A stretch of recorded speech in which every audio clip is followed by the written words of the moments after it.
La tendencia principal de los primeros 14 años de este siglo ha sido el descenso gradual en la dominación geopolítica mundial de Estados Unidos en particular y de Occidente en general. Konstantin Zhivkov, el presidente de la Academia Rusa de Asuntos Geopolíticos, cree que para entender las razones por las que el país con un aplastante poderío militar es incapaz de mantener su preeminencia hay que analizar la situación que se desarrolló a partir del colapso de la Unión Soviética. Los líderes estadounidenses interpretaron la desintegración del URSS como el final de la lucha mundial y el momento para empezar a desarrollar nuevos proyectos globales. A falta de fuerzas que se lo pudieran impedir, se podía actuar sin considerar las peculiaridades de las diversas regiones del mundo donde estos proyectos se introducían. En la política estadounidense de los 90 dominaban tres postulados. 1. El mundo ha pasado a ser unipolar, por lo que se debe desarrollar un sistema económico común donde a cada estado se le otorga su propio papel en el marco de la División Internacional del Trabajo. Las fronteras interestatales se consideran un vestigio del pasado y no deben impedir el movimiento libre de capitales, mercancías y recursos humanos. 2. El patrón liberal del orden social es el único posible ejemplo para todo el mundo y debe desplegarse a fondo sin restricciones obsoletas dictadas por las culturas tradicionales. 3. Occidente goza de una posición excepcional en comparación con otros países. En particular Estados Unidos asume el papel de centro intelectual global empleado principalmente en la elaboración de un producto informativo, mientras que los otros países asumirán las funciones de extracción de materias primas y de producción de bienes materiales, en particular la que tiene un fuerte impacto ecológico. De todo esto se desprendía el debilitamiento de la soberanía nacional y la transferencia de las funciones estatales a ciertas estructuras supranacionales. Una cadena de fracasos. Bajo las banderas de la globalización el gran negocio empezó a exportar intensamente las capacidades industriales desde Occidente a los países en desarrollo que ofrecían una fuerza laboral incomparablemente más barata. De ahí la desindustrialización en Norteamérica y Europa. Países anteriormente atrasados como China y la India no solamente se han convertido en poderosos centros geopolíticos, China está pisando los talones de Estados Unidos en cuanto al volumen de PIB, sino que también han pasado a ser los principales rivales de Estados Unidos, tanto económica como militarmente.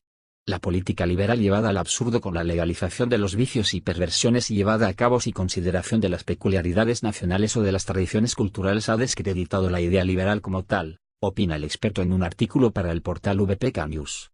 El uso de las consignas de la protección de las fuerzas democráticas para justificar las intervenciones militares junto con el apoyo abierto a grupos ultranacionalistas, en Ucrania, o fundamentalistas, en Libia y Siria, ha hecho mermar la atracción del modelo social occidental, algo que socavó las bases morales de la influencia estadounidense en el mundo. Se ha formado una gran burbuja virtual e no productiva en la economía de Estados Unidos, que ha concentrado gigantescos recursos financieros cuyo tamaño es considerablemente mayor que el del sector real no solamente de Estados Unidos, sino también de todos los países occidentales. De ahí la amenaza de un colapso del dólar y del crecimiento de todos los componentes de la deuda nacional, procesos que en su conjunto llevan a una crisis económica. Simultáneamente las élites nacionales de los anteriormente incondicionales aliados de Estados Unidos empezaron a tratar de liberarse de su control. Con el colapso del URSS, estos países dejaron de necesitar la protección de Washington, sobre todo su protectorado económico. Esto presentó una amenaza al acceso de Estados Unidos a las materias primas baratas, principalmente en lo referente a combustibles, y debilitó su influencia. La intención de los aliados de salir de la esfera de protección estadounidense fue fomentada por la obvia desconsideración de sus intereses por parte de la Casa Blanca. Ante esta situación, la élite estadounidense no tuvo otro remedio que tomar medidas de emergencia para neutralizar estos procesos. De todas las posibles soluciones se escogió el método más costoso y menos eficaz, el militar. Probablemente aquí prevaleció la ilusión de vencedor y amo del mundo o conclusiones incorrectas extraídas tras las guerras de Yugoslavia, que le hicieron sentirse capaz de resolver cualquier problema político mediante guerra sin contacto directo, sin riesgo de ocasionar grandes bajas en sus fuerzas.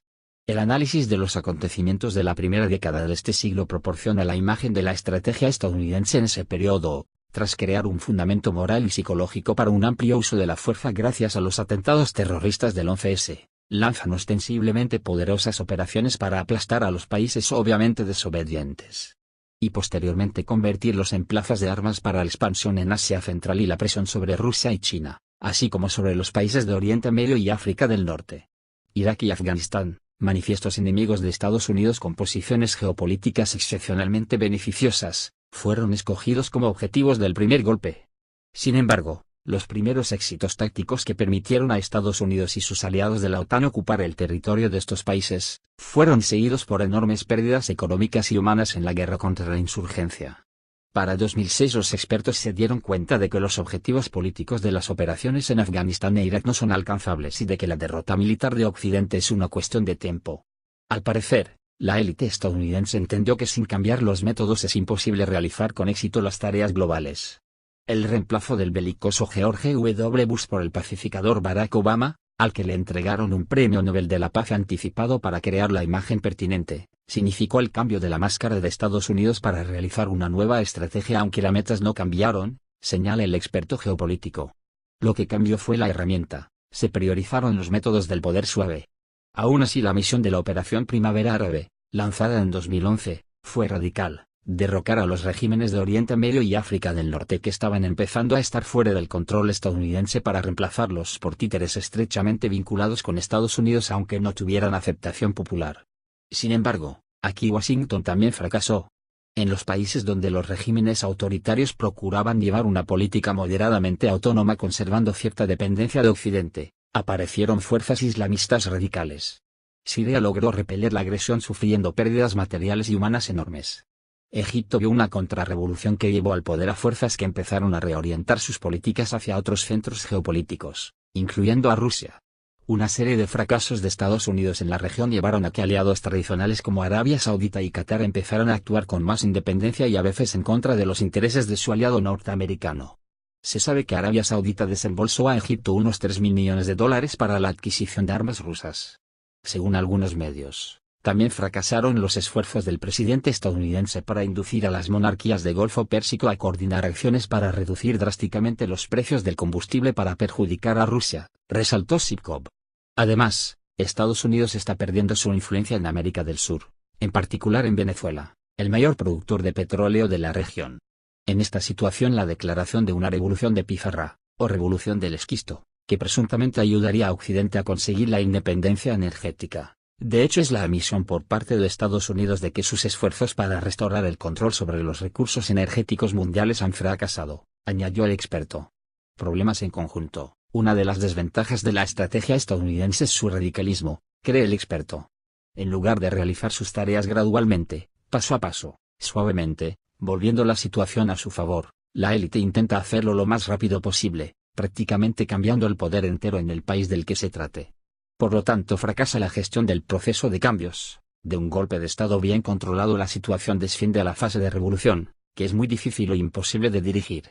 Entre los ejemplos se encuentran todas las etapas de la primavera árabe Ucrania, donde el poder se resistió hasta el final y se involucraron en el proceso grupos radicales locales, que después de hecho tomaron el poder en lugar de los títeres por los que había apostado Washington.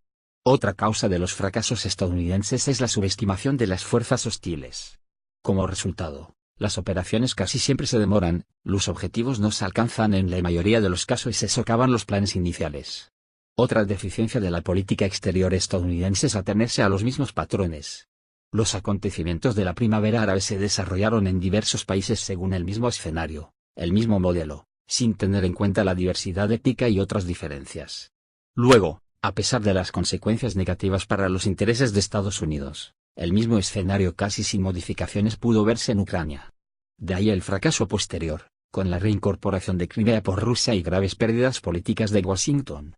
En la mayoría de los casos, Estados Unidos comenzaba una nueva operación sin terminar la previa. Sin acabar con los talibanes en Afganistán, lanzaron una operación en Irak. Sin retirar las fuerzas de esos dos países, amenazaron con represalias militares a Irán. Sin resolver el problema sirio, aportaron a la desestabilización de Ucrania. Como resultado se dispersan los esfuerzos y recursos y se producen fracasos consecutivos, al igual que daños a la reputación del país. Seguir ciegamente un plan, por muy genial que sea, sin considerar la situación real, es un camino hacia la derrota, recordó el experto. En situaciones críticas y poco habituales, la política estadounidense es incapaz de reaccionar y adaptarse rápida y adecuadamente, sostiene el analista. Sus acciones se vuelven asistemáticas y se escogen métodos inefectivos. Como ejemplo mencionó las visitas de altos cargos estadounidenses a Kiev durante las protestas del Maidán o el contenido de las sanciones contra Rusia. El analista concluye que las causas de la ineficacia de la política estadounidense son de carácter sistémico y radican en la misma estructura de la élite de Estados Unidos y en los mecanismos de su funcionamiento. Es imposible eliminar estas causas a corto plazo, algo a lo que Rusia debe prestar atención en el establecimiento de su estrategia política exterior.